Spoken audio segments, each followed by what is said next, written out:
नूरनगर गांव में रॉबिन नाम का एक किसान रहता था।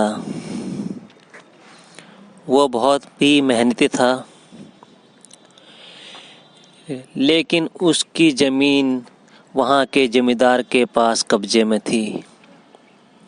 रॉबिन बहुत कोशिश करता, लेकिन उस जमींदार का कर्जा नहीं उतार पा रहा था। बहुत टाइम हो गया तो जमींदार ने उसको कहा, भाई जल्दी से जल्दी मेरा कर्जा उतार दो और ज़मीन अपने नाम पर करवा लो। लेकिन रॉबिन के लाख मदद करने के बाद भी ये नहीं हो पाया। आखिर में उसने जमींदार को उसकी ज़मीन दे दी। जमींदार को उसकी ज़मीन देने के बाद वो फिर खाली हो गया।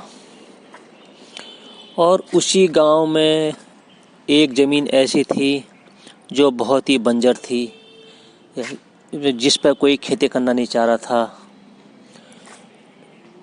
लोग कहते थे कि उस पर भूतों का वास है, इसलिए वो ज़मीन कभी उपजाऊ नहीं हो सकती।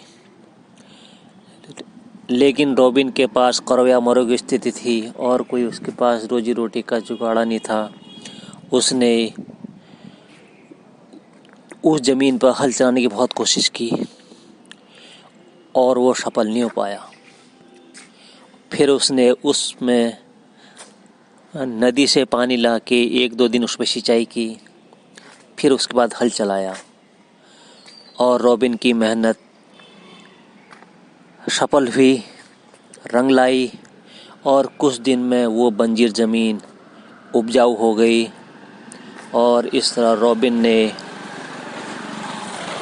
बहुत मेहनत करके उस बंजर ज़मीन पर